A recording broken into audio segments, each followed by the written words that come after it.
Big five ನಲ್ಲಿ ಮೊದಲನೇ top story. ಒಂದೇ ಕಾರಿನಲ್ಲಿ ಹೋದ ಖರ್ಗೆ ಡಿಕೆ ಮಾತನಾಡಿದ್ದೇನು? ಏರ್ಪೋರ್ಟ್ ವರೆಗೂ ಇಬ್ಬರು ಏನ್ ಚರ್ಚೆ ಮಾಡಿದ್ರು ಕಾರ್ನಲ್ಲಿ? HAL ಏರ್ಪೋರ್ಟ್ ವರೆಗೂ ಒಂದೇ ಕಾರಿನಲ್ಲಿದ್ದ ಇಬ್ಬರು, ಕಾರಿನಲ್ಲೇ ಕುಳಿತ ಖರ್ಗೆ ಡಿಕೆ ಸೀಕ್ರೆಟ್ ಸಭೆ ನಡೆಸಿದ್ರ ಅನ್ನುವಂತಹ ಪ್ರಶ್ನೆ ಈಗ.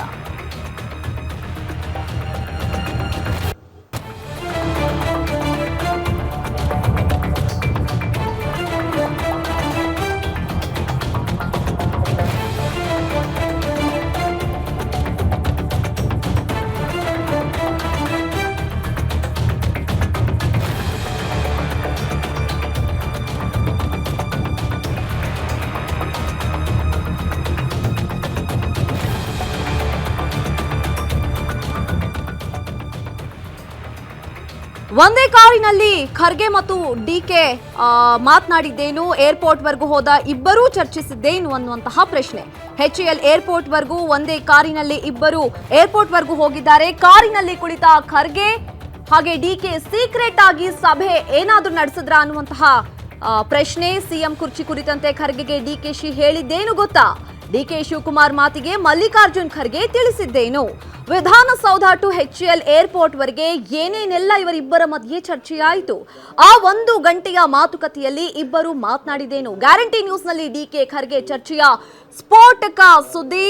ನಿನ್ನೆ ಮೀಟ್ ಪಾಲಿಟಿಕ್ಸ್ ಅಂತ ಹೇಳ್ತಾ ಇದ್ವಿ, ಇವತ್ತು ಕಾರ್ ಪಾಲಿಟಿಕ್ಸ್ ಅಂತಂದ್ರೆ ತಪ್ಪಾಗ್ಲಿಕ್ಕಿಲ್ಲ. ಯಾಕಂತಂದ್ರೆ ಕಳೆದ ಬಾರಿಯೂ ಸಹ ಡಿಕೆ ಖರ್ಗೆ ಅವರನ್ನ ಕಾರ್ನಲ್ಲೇ ಮೀಟ್ ಮಾಡಿದ್ರು, ಈ ಬಾರಿಯೂ ಕೂಡ ಕಾರ್ನಲ್ಲೇ ಮೀಟ್ ಮಾಡಿದ್ದಾರೆ. ಸೊ HAL ಏರ್ಪೋರ್ಟ್ ವರೆಗೂ ಕೂಡ ಅವರಿಬ್ರು ಒಂದೇ ಕಾರ್ನಲ್ಲಿ ಹೋಗಿದ್ದಾರೆ. ಹಾಗಾದ್ರೆ ಕಾರ್ನಲ್ಲಿ ಸೀಕ್ರೆಟ್ ಆಗಿ ಅವರಿಬ್ರು ಸಭೆ ನಡೆಸಿದ್ರ? ಸಿಎಂ ಕುರ್ಚಿ ಕುರಿತಂತೆ ಏನಾದ್ರೂ ಚರ್ಚೆ ಮಾಡಿದ್ರ? ಡಿಕೆ ಶಿವಕುಮಾರ್ ಮಾತಿಗೆ ಮಲ್ಲಿಕಾರ್ಜುನ್ ಖರ್ಗೆ ಏನ್ ಹೇಳಿರಬಹುದು? ವಿಧಾನಸೌಧ ಟು HAL ಏರ್ಪೋರ್ಟ್ ವರೆಗೆ ಏನೆಲ್ಲ ಚರ್ಚೆಯಾಗಿರಬಹುದು? ಆ 1 ಗಂಟೆಯ ಮಾತುಕತೆಯಲ್ಲಿ ಇಬ್ರು ಏನ್ ಮಾತನಾಡ್ಕೊಂಡಿರಬಹುದು? ಆಬ್ವಿಯಸ್ಲಿ ಡಿಕೆ ಅವರು ಬ್ರೇಕ್ಫಾಸ್ಟ್ ಮೀಟಿಂಗ್ ನಂತರದಲ್ಲಿ ನಡೆದಂತಹ ಬೆಳವಣಿಗೆಗಳ ಕುರಿತಾಗಿ ಮಾತನಾಡಿರಬಹುದು. ಮಂಗಳೂರಿನ ಕಾರ್ಯಕ್ರಮದ ಬಗ್ಗೆ, ತಮ್ಮ ಪರ ಸಿಎಂ ಘೋಷಣೆ ಏನ್ ಕೂಗಿದ್ರು ಅದರ ಬಗ್ಗೆಯೂ ಕೂಡ ಅವರು ಖರ್ಗೆ ಅವರ ಜೊತೆಗೆ ಚರ್ಚೆ ಮಾಡಿರಬಹುದು. ಇನ್ನು ಖರ್ಗೆ ಅವರು ಹೈಕಮಾಂಡ್ ಮೀಟಿಂಗ್ ನಲ್ಲಿ ತೆಗೆದುಕೊಂಡಂತಹ ನಿರ್ಧಾರದ ಬಗ್ಗೆ ಡಿಕೆ ಅವರ ಹತ್ರ ಚರ್ಚೆ ಮಾಡಿರಬಹುದು. ಒಟ್ನಲ್ಲಿ ಏನು ಅಧಿಕಾರ ಹಂಚಿಕೆಯ ಕುರಿತಾಗಿ ಸರಿಸುಮಾರು 1 ಗಂಟೆಗಳ ಕಾಲ ಡಿಕೆ ಹಾಗೆ ಖರ್ಗೆ ಅವರು ಚರ್ಚೆ ಮಾಡಿರಬಹುದು ಅಂತ ಹೇಳಲಾಗ್ತಾ ಇದೆ.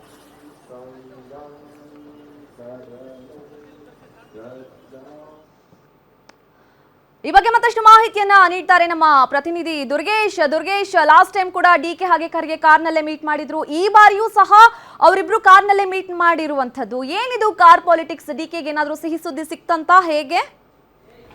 ಎಸ್ ನಮ್ರತಾ, ಏನು CM ಡಿಕೆ ಶಿವಕುಮಾರ್ ಮತ್ತು ಮಲ್ಲಿಕಾರ್ಜುನ್ ಖರ್ಗೆ ಅವರು ವಿಧಾನಸೌಧದಿಂದ HAL ವರೆಗೂ ಕೂಡ ಕಾರ್ನಲ್ಲೇ ಮೀಟಿಂಗನ್ನು ಮಾಡಿರುವಂಥದ್ದು. ಪ್ರಮುಖವಾಗಿ ಬೆಳಗ್ಗೆ ಅಂಬೇಡ್ಕರ್ ಅವರ ಪರಿನಿರ್ವಾಣ ಕಾರ್ಯಕ್ರಮದಲ್ಲಿ ಮಲ್ಲಿಕಾರ್ಜುನ್ ಖರ್ಗೆ ಭಾಗಿಯಾಗ್ತಾರೆ. CM ಸಿದ್ದರಾಮಯ್ಯ ಅವರು ಮಾಧ್ಯಮಗಳಿಗೆ ಹೇಳಿಕೆಯನ್ನು ಕೊಡುವ ಸಂದರ್ಭದಲ್ಲಿ CM ಡಿಕೆ ಶಿವಕುಮಾರ್ ಅವರು ಮಲ್ಲಿಕಾರ್ಜುನ್ ಖರ್ಗೆ ಅವರ ಕಾರು ಹತ್ತಿ ಏರ್ಪೋರ್ಟ್ ಅಂತ ಹೊರಡ್ತಾರೆ. ಏನೋ ನಿನ್ನೆ ಅಷ್ಟೇ ದೆಹಲಿಯಿಂದ ವಾಪಸ್ಸಾಗಿರುವಂಥ ಮಲ್ಲಿಕಾರ್ಜುನ್ ಖರ್ಗೆ ಅವರ ಜೊತೆಗೆ ಒಂದಿಷ್ಟು ಮಾತುಕತೆ ನಡೆಸಲೇಬೇಕನ್ನುವ ನಿಟ್ಟಿನಲ್ಲಿ ಮಲ್ಲಿಕಾರ್ಜುನ್ ಖರ್ಗೆ ಅವರ ಜೊತೆಗಿದ್ದ ಗನ್ಮ್ಯಾನ್ಗಳನ್ನು ಕೂಡ ಕೆಳಗಿಳಿಸಿ CM ಡಿಕೆ ಶಿವಕುಮಾರ್ ಅವರು ಪ್ರಯಾಣವನ್ನು ಬೆಳೆಸಿರುವಂಥದ್ದು. ಈ ಒಂದು ಡಿಕೆ ಶಿವಕುಮಾರ್ ಮತ್ತು ಮಲ್ಲಿಕಾರ್ಜುನ್ ಖರ್ಗೆ ಅವರ ನಡುವೆ ಯಾವ ರೀತಿ ಮಾತುಕತೆ ಆಗಿದೆ ಅನ್ನೋದು ಬಹಳ ಕುತೂಹಲ ಮೂಡಿಸ್ತಾ ಇತ್ತು. ಪ್ರಮುಖವಾಗಿ ಏನು ಇಬ್ಬರು ನಾಯಕರನ್ನ ದೆಹಲಿಗೆ ಕರೆಸಿ ಮಾತುಕತೆ ಮಾಡ್ತೀನಿ ಅಂತ ಮಲ್ಲಿಕಾರ್ಜುನ್ ಖರ್ಗೆ ಅವರು ಮಾಧ್ಯಮಗಳಿಗೆ ಹೇಳಿಕೆ ಕೊಟ್ಟಿದ್ದರು. ಅದಾದ ಬಳಿಕ ಹೈಕಮಾಂಡ್ ನಾಯಕರು ಬ್ರೇಕ್ಫಾಸ್ಟ್ ಮೀಟಿಂಗನ್ನು ಮಾಡಬೇಕನ್ನುವಂಥ ಒಂದು ಸೂಚನೆಯನ್ನು ನೀಡಿದರು. ಹೀಗಾಗಿ CM ಸಿದ್ದರಾಮಯ್ಯ ನಿವಾಸ ಮತ್ತು ಡಿಕೆ ಶಿವಕುಮಾರ್ ನಿವಾಸದಲ್ಲಿ 2 ಬ್ರೇಕ್ಫಾಸ್ಟ್ ಮೀಟಿಂಗ್ಗಳಾಗಿದ್ದು, ಅದಾದ ಬಳಿಕ ಮಂಗಳೂರಿನಲ್ಲಿ KC ವೇಣುಗೋಪಾಲ್ ಅವರ ಒಂದು ಕಾರ್ಯಕ್ರಮ ಇತ್ತು. ಅದರಲ್ಲೂ ಕೂಡ ಗಾಂಧಿ ಗುರು ಕಾರ್ಯಕ್ರಮದ ಶತಮಾನೋತ್ಸವ ಕಾರ್ಯಕ್ರಮದಲ್ಲಿ ಅಹಿಂದ ನಾಯಕರೆಲ್ಲರೂ ಕೂಡ ಭಾಗಿಯಾಗಿ KC ವೇಣುಗೋಪಾಲ್ ಅವರನ್ನ ಭೇಟಿಯಾಗಿ CM ಸಿದ್ದರಾಮಯ್ಯ ಅವರೇ ಮುಂದುವರಿಬೇಕು ಅಂತ ಒತ್ತಡವನ್ನು ಮಾಡಿದರು. ಅದೇ ಸಂದರ್ಭದಲ್ಲಿ CM ಸಿದ್ದರಾಮಯ್ಯ ಮತ್ತು KC ವೇಣುಗೋಪಾಲ್ ಹೋದ ಸಂದರ್ಭದಲ್ಲಿ ಡಿಕೆ ಶಿವಕುಮಾರ್ ಅವರ ಪರ ಕೆಲವೊಂದಿಷ್ಟು CM ಘೋಷಣೆಗಳು ಕೂಗಿದ್ದವು. ಹೀಗಾಗಿ ಹೈಕಮಾಂಡ್ ನಾಯಕರು ಕೂಡ ಇದೆಲ್ಲವನ್ನು ಕೂಡ ಗಮನಿಸ್ತಾ ಇದ್ರು. ಅದರ ಜೊತೆಗೆ ಮಲ್ಲಿಕಾರ್ಜುನ್ ಖರ್ಗೆ ಅವರು ದೆಹಲಿಯಲ್ಲಿ ನಡೆಸಿದಂಥ ಸಭೆಗಳ ಮಾಹಿತಿಯನ್ನು ಕೂಡ ಡಿಕೆ ಶಿವಕುಮಾರ್ ಅವರು ಪಡೆದುಕೊಳ್ಬೇಕಾಗಿತ್ತು. ಹೀಗಾಗಿಯೇ HAL ಏರ್ಪೋರ್ಟ್ವರೆಗೂ ಕೂಡ ಮಲ್ಲಿಕಾರ್ಜುನ್ ಖರ್ಗೆ ಅವರ ಜೊತೆಗೆ 1-to-1 ಮೀಟಿಂಗನ್ನು ಮಾಡಿರುವಂಥದ್ದು.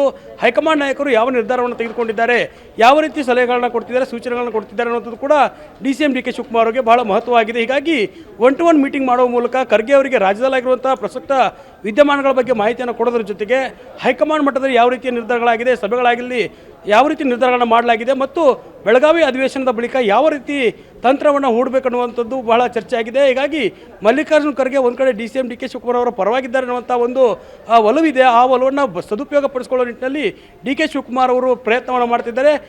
ಮಲ್ಲಿಕಾರ್ಜುನ ಖರ್ಗೆ ಅವರು ಕೂಡ ಯಾವುದೇ ರೀತಿಯಾದಂಥ ಹೇಳಿಕೆಗಳನ್ನು ಕೊಡೋದ್ರ ಜೊತೆಗೆ ಹೈಕಮಾಂಡ್ ಮಟ್ಟದಲ್ಲಿ ಕೆಂಗಣಿಗೆ ಗುರಿ ಆಗಬೇಡಿ ಅನ್ನುವಂಥ ಸಲಹೆ ಸೂಚನೆಗಳನ್ನ ಕೊಟ್ಟಿದ್ದಾರೆ. ಹೀಗಾಗಿ ಸೈಲೆಂಟ್ ಆಗಿದ್ದುಕೊಂಡೇ DCM DK ಶಿವಕುಮಾರ್ ತಮ್ಮ ಒಂದು ಹಠವನ್ನು ಸಾಧಿಸೋದಕ್ಕೆ ಪ್ರಯತ್ನವನ್ನು ಮಾಡ್ತಿದ್ದಾರೆ. ಪ್ರಯತ್ನ ಮಾಡ್ತಿರೋ ಫಲವನ್ನು ಹೈಕಮಾಂಡ್ ಕೊಡುತ್ತೆ ಅನ್ನುವ ನಿಟ್ಟಿನಲ್ಲಿ ಮಲ್ಲಿಕಾರ್ಜುನ ಖರ್ಗೆ ಅವರು ಕೂಡ ಅಭಯವನ್ನು ನೀಡಿದ್ದಾರೆ ಅಂತ ಮಾಹಿತಿ ಇರುವಂಥದ್ದು. ಹೀಗಾಗಿ ಇವತ್ತಿನ ಮಲ್ಲಿಕಾರ್ಜುನ ಖರ್ಗೆ ಮತ್ತು DCM DK ಶಿವಕುಮಾರ್ ಅವರ ಭೇಟಿ ಬಹಳ ಕುತೂಹಲ ಮೂಡಿಸಿರುವಂಥದ್ದು. ನಮ್ರತಾ. ಥ್ಯಾಂಕ್ ಯು ದುರ್ಗೇಶ್ ತಮ್ಮೆಲ್ಲ ಮಾಹಿತಿಗೆ.